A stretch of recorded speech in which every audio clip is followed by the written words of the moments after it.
Have you ever wondered why dogs don't shy away from our food? Or rather, why are they always next to you in the most inconvenient way when you start cooking, looking at you with their puppy eyes, hoping for scraps or that you drop something by accident? Well, dogs' appetites change over the course of history, so in this video we'll look at how and why it happened. Dogs will eat everything. Well, at least I know Benji would. Sometimes after he spots a discarded piece of a sandwich outside, he visits the same place for days, trying to grab it. But were our dogs always like that? We know our modern dogs share the same ancestor, a grey wolf, but we can't pinpoint exactly when and where the domesticated dogs appeared. It could be anywhere between 12 and 40,000 years ago, and in not only one but many parts of the world. And I know what you're thinking, how could chihuahuas be descendants of these predators? But how did it come to be? The most popular theory, called the commensal pathway, is that some of the less aggressive wolves started approaching human settlements and feeding on food scraps. Over time, they became familiar with people who fed them, used their help during hunting, and eventually domesticated them. There is some fossil evidence that this process started in southern East Asia or the Middle East, but we can't be sure, as there are also arguments for Central Asia and Europe.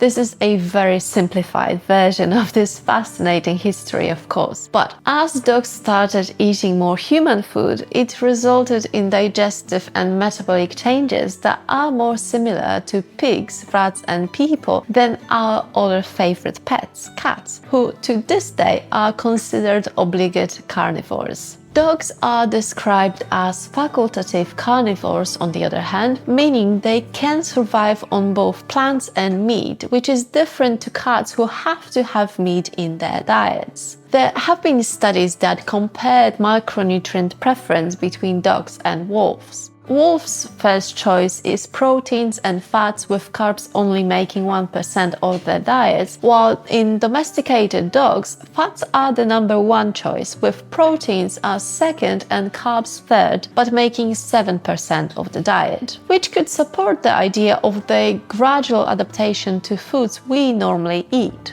Further studies have explored this concept, including research on the AMY2B gene, which is associated with starch digestion. This gene, found in higher numbers in some modern dog breeds, produces pancreatic amylase, which is a protein crucial for breaking down starch. However, just because some breeds can digest starch doesn't mean a high-carb diet is ideal, because despite thousands of years of domestication, dogs, if left to their own devices, would still choose animal protein over plants. Therefore, animal protein should make up the majority of their diet. That said, we can still incorporate the benefits of fruits and vegetables, but it's essential to find the right balance for each dog, just like we do for ourselves. Thanks for watching, don't forget to like and subscribe.